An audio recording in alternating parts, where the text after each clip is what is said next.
ബഹുമാനപ്പെട്ട അധ്യക്ഷനും ആദരണീയരായ പൊതുജനങ്ങൾക്കും സദസ്സിലെ മറ്റ് സഹോദരങ്ങൾക്കും എന്റെ വിനീതമായ നമസ്കാരം. എന്റെ ജീവിതമാണ് എന്റെ സന്ദേശമെന്ന് പ്രഖ്യാപിച്ച അത് സ്വന്തം ജീവിതം കൊണ്ട് സാക്ഷ്യപ്പെടുത്തിയ ഒരേ ഒരാളാണ് ഭാരതീയരുടെ മഹാത്മാവായി വിളങ്ങി നിൽക്കുന്നത് MK ഗാന്ധി എന്ന മോഹൻദാസ് കരംചന്ദ് ഗാന്ധി എന്ന നമ്മുടെ രാഷ്ട്രപിതാവായ മഹാത്മാ ഗാന്ധി.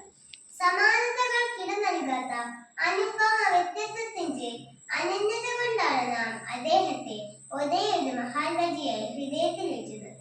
ഒക്ടോബർ 2-ാം തീയതി നാം ഗാന്ധി ജയന്തിയായി ആഘോഷിക്കുന്നു. ഈ ദിനം അന്താരാഷ്ട്ര തലത്തിൽ അഹിംസാ ദിനം കൂടിയായി ആചരിച്ചു വരുന്നു.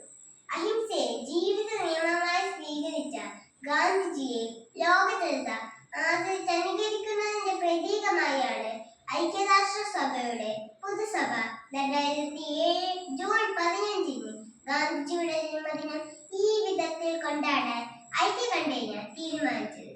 ഇവിടെ 2 ചോദ്യങ്ങൾ കൃത്യമായ ഉത്തരം തേടി ഉയർന്നു വരുന്നുണ്ട്. എന്താണ് അഹിംസ?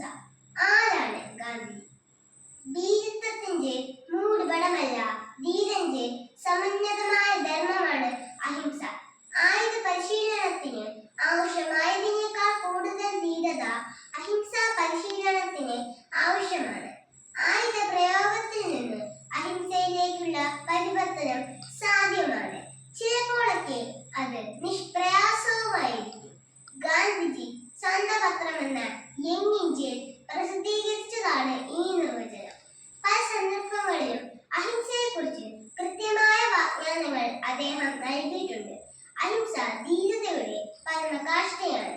അഹിംസയുടെ സജീവമായ അവസ്ഥയാണ് സ്നേഹം. അഹിംസ ഒരു സാമൂഹിക ധർമ്മമാണ്. അഹിംസ അനുഷ്ഠിക്കുന്നയാൾ ദയയെ ആയുധമാക്കണം. ഇങ്ങനെ എത്രയോ സൂക്തങ്ങൾ പറയാനുണ്ട്. ഇന്ത്യയെ അടക്കി ഭരിച്ച ബ്രിട്ടീഷുകാരോട് വാളെടുക്കാതെ അഹിംസ മന്ത്രം ചൊല്ലി സ്വാതന്ത്ര്യം നേടിത്തന്ന ഗാന്ധിജി സത്യത്തെയും ജീവിതവിധമായി സ്വീകരിച്ചു. ഗിരിനിരകളോളം വഴക്കമുള്ള സത്യവും അഹിംസയുമല്ലാതെ മറ്റൊന്നും എനിക്ക് ലോകത്തെ പഠിപ്പിക്കാനില്ലെന്ന് പറഞ്ഞ ഗാന്ധിജി വാസ്തവത്തിൽ ആരാണ്?